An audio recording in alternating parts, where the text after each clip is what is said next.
Sadarghat launch টার্মিনালে এই মুহূর্তে সাধারণ মানুষের মরিয়ম নামে এক ভদ্র মহিলা হারিয়ে গেছে। মরিয়ম, আপনি যদি মাইকের সামনে শুনে থাকেন তাহলে 14 নম্বর পল্টনে চলে যান। আপনারা জালিয়ান আপনার জন্য অপেক্ষা করতেছে।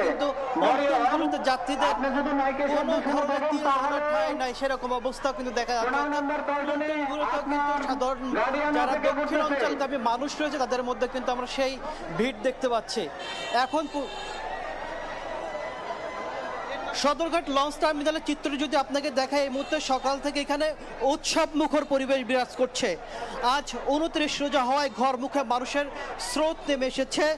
দীর্ঘ 1 মাস পর সিয়াম সাধনের পর যখন এই রোজার ঈদ এসেছে তখন কিন্তু নারীর টানে আপনজনদের কাছে কিন্তু ফিরতে শুরু করেছে দক্ষিণ অঞ্চলের 20 থেকে 22টি অঞ্চলের এই যে জেলার মানুষগুলো তারা ফিরছে। বিআইডব্লিউটি এর তথ্য বলছে প্রত্যেক দিন প্রায় 50 থেকে 60টির মতন লঞ্চ দক্ষিণ অঞ্চলের বিভিন্ন জেলাগুলোতে চলে যাচ্ছে। সকাল থেকে যদি বলি প্রত্যেকটা এই পল্টন জুড়েই কিন্তু মানুষের ঢল নেমেছে। দক্ষিণ অঞ্চলে মানুষ এই রুখতে যাচ্ছে। আমরা সকালে একাধিক যাত্রীর সাথেও কথা বলেছি, ভোর থেকে যারা এসেছেন অপেক্ষা করছেন তাদের সাথেও কথা বলেছি। তারা বলেছেন একটু চাপ থাকলেও ঈদের আনন্দ পরিবারের সাথে ভাগাভাগি করার জন্য এই চাপটা বা এই ভোগান্তিটা তারা সহ্য করার জন্য বা সহনীয় অবস্থা নিয়ে তারা ঈদের আনন্দ ভাগাভাগি করতে যাচ্ছেন। আর একটা জিনিস বলে রাখি, আমরা দেখেছি যে কিন্তু লঞ্চগুলোতে কিন্তু অনেকে যাত্রা করছেন ছাদে চড়ে বা বিভিন্নভাবে ঝুঁকিপূর্ণ স্থানে। সেক্ষেত্রে কিন্তু আমরা দেখেছি বিআইডব্লিউটিএ, নৌ পুলিশ বা কোস্টগার্ডের স্বেচ্ছাসেবীরা কিন্তু তাদেরকে নানাভাবে নিরুৎসাহিত করছেন অতিরিক্ত যাত্রী বহন না করতে। লঞ্চগুলোকে তাদের প্রতি বারবার মার্কিং করা হচ্ছে, আমরা এমনটি দেখছি। সব মিলিয়ে বলা চলে সদরঘাট এলাকায় এখন যেন প্রাণ ফিরে এসেছে এবং বাড়ি ফেরা দক্ষিণ অঞ্চলে বাড়ি ফেরা মানুষের কিন্তু একটা উৎসব বিরাজ করছে। আর একটা বিষয় জানিয়ে রাখি, গতকাল রাতে আবহাওয়া অনেকটা প্রতিকূল হওয়াতে অর্থাৎ বৃষ্টি হওয়াতে সেখানে কিন্তু অনেকটা শঙ্কা সৃষ্টি হয়েছিল। তবে আজকে সকালে আবহাওয়া অনেকটা স্বাভাবিক হওয়াতে দক্ষিণ অঞ্চলের যে লঞ্চগুলো ছেড়ে যাচ্ছে অনেকটা স্বাভাবিকভাবে ছেড়ে যাচ্ছে এবং উৎসব মুখর পরিবেশে দক্ষিণ অঞ্চলের যে 20 থেকে 22টি জেলার মানুষ কিন্তু তারা যাত্রা করতে পারছেন। বিশেষ করে বলে রাখি যে চাঁদপুর এবং ভোলা এই লঞ্চগুলোতে আমরা দেখেছি সকাল থেকে একটু বেশিই চাপ এবং এখানে যেমন ভিতরে আমরা দেখেছি যে এই লঞ্চগুলোতে যাত্রীদের ভিতরে যেমন লঞ্চের ভিতর তিল ধরনের ঠাঁই নেই। একই সাথে লঞ্চের ছাদের থেকে শুরু করে বিভিন্ন জায়গায় কিন্তু যাত্রীদের উপচে পড়া ভিড় দেখেছে। একই সাথে অতিরিক্ত চাপটাও আমরা দেখেছি। আর একই সাথে কিন্তু পন্টনগুলোতে কিন্তু তিল ধরনের জায়গা নাই, আমরা সেটাও লক্ষ্য করি। সব মিলে উৎসব যেমন আছে তেমন ভোগান্তিও আমরা যাত্রীদের মধ্যে দেখতে পাচ্ছি। তো এখন আমরা এই মুহূর্তে যেতে চাই, এই ছিল আমার কাছে সদরঘাট লঞ্চ টার্মিনাল থেকে সবশেষ তথ্য। আমরা যেতে চাই কল্যাণপুরে আছেন আমাদের এক সহকর্মী রায়দুল ইসলাম শুভ, তার কাছ থেকে জানবো ঈদ যাত্রার খবর। গতকালকে রাতের যে বৃষ্টি, সে বৃষ্টি কিন্তু অনেকটা ঈদযাত্রায় বিঘ্ন ঘটেছে বলে আমরা যেমনটা দেখেছি যে গতকাল দীর্ঘ একটি যানজট সৃষ্টি হয় এই নবীনগর চন্দ্রা এবং বাইপিএলেই। এই চিত্রটি কিন্তু আমরা দেখতে পাচ্ছি যে আজকে সকালে এই অবস্থায় যাত্রী যারা আছে তারা কিন্তু অনেকটা আগে ভাগে এসে তারা কাউন্টারে দাঁড়িয়েছেন। তবে রাজধানী থেকে যে সকল বাসগুলো সেগুলো কিন্তু এখন পর্যন্ত সময় মতো ছেড়ে যাওয়ার কথা বা ছেড়ে যাওয়ার খবর আমরা যেমনটা পেয়েছি।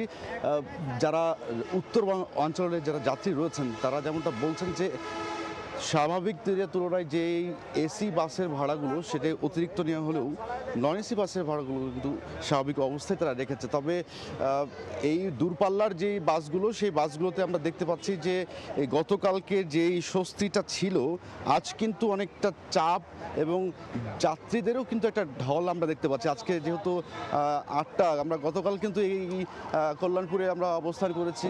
গতকালকের চিত্র আর আজকের চিত্র কিন্তু অনেকটাই ভিন্ন। যাত্রীরা কিন্তু সকালেই চলে এসেছে, কেননা রাজধানীর মধ্যেও কিন্তু একটু যানবাহনের সংখ্যা অনেকটা কম থাকায় তারা কিন্তু অনেকটা আগে ভাগে এসেছেন যেন এবারের ঈদযাত্রাটা সময় মতোই যেন করতে পারেন এবং প্রতিটা বাসই আসলে সব সময় মতো ছেড়ে যাওয়াই যাত্রীরাও বেশ সন্তুষ্ট কিন্তু প্রকাশ করেছে এবং তাদের যেই বাসের যেই চালকরা যেমনটা বলছেন যে নবীনগর, এলেঙ্গা এবং ঢাকা টাঙ্গাইল মহাসড়ক যেগুলো রয়েছে সেগুলোতে দীর্ঘ সময় না হলেও মোটামুটি 2-3 ঘন্টার একটা যানজট থাকলেও পরবর্তী সড়কগুলো কিন্তু আমরা ফাঁকাই আমরা খবর পেয়েছি বলে আমরা যেমনটা জানতে পেরেছি। স্বাভাবিক তুলনায় ঢাকা থেকে রাজশাহীর যে দূরত্বের আমরা খবরটা শুনেছি যে 6 ঘন্টা 5.5 ঘন্টা থেকে 6 ঘন্টা যে সময়টি লাগে সেটি কিন্তু এখন প্রায় 8 থেকে 10 ঘন্টার লাগছে বলে আমরা চালকের কাছ থেকে যেমনটা জানতে পেরেছি। তবে সকলের মুখে একটি স্বস্তির ছাপ আমরা দেখেছি যে শত বাধা বা শত বিপত্তি আসুক না কেন তারা যে আসলে সময় মতো রাজধানী ছাড়তে পারছে, সকলে পরিবারের সাথে ঈদ করতে যেতে পারতেছে, এটি আসলে তাদের জন্য একটি ভালো লাগার কারণ হিসেবে দেখছেন যারা যাচ্ছে তারা বলছেন। গতকালকে আমরা দেখতে পেয়েছি যে সড়ক পরিবহন ও সেতুমন্ত্রী কিন্তু গাবতলী সহ বেশ কয়েকটি বাস টার্মিনাল কিন্তু তারা পরিদর্শন করেছেন এবং তিনি যেটি দাবি করেছেন যে এবারের ঈদযাত্রা অন্যান্য বারের তুলনায় কিন্তু বেশ স্বস্তির অবস্থায় রয়েছে এবং তেমন কোনো একটা ভোগান্তি বা যানজটের মুখে পড়তে হচ্ছে না। এবং বেশ কিছু অভিযোগ তাকে দেওয়া হলেও এখন পর্যন্ত আমরা দেখেছি যে তার যেটি ভাষ্য যে সময় মতো বাসগুলো ছেড়ে যাচ্ছে এবং নির্দিষ্ট পরিমাণে যে ভাড়া সেই ভাড়াটি কিন্তু আসলে তারা নিচ্ছেন। আমরা এই মুহূর্তে যেই বাসটি দেখতে পাচ্ছি সেটি ঢাকা থেকে রাজশাহীগামী একটি ন্যাশনাল ট্রাভেলস, সেখানে আসলে বাসটিতে প্রস্তুতি নিচ্ছেন যেটি 8:15-তে ছেড়ে যাওয়ার কথা রয়েছে। আমরা যেমনটা দেখে বাস কর্তৃপক্ষের সাথে কথা বলছিলাম যে তাদের যেই বাসটি রয়েছে এসি সেটি 8:15-তে ছেড়ে যাবে, অর্থাৎ এখন 8:10, সেই জায়গা থেকে আর 5 মিনিট পরে কিন্তু সেই বাসটি ছেড়ে যাবে। এক কথায় বলা চলে যে সড়ক পথেও কিন্তু বেশ স্বস্তি রয়েছে, কিছুটা যানজট থাকলেও সব কিছু মিলিয়ে যাত্রীদের মধ্যে কিন্তু একটা আনন্দ আর স্বস্তির ছাপ আমরা দেখতে পেয়েছি। এই ছিল আমার কাছে সবশেষ। এই যাত্রার খবর জানতে এতক্ষণ সরাসরি ছিলেন কল্যাণপুর সদরঘাটে। আমি কি কিছু ধরেছি নাকি? আপুটা আপনাকে চেক আউট করছে, জাস্ট কুল থাকুন।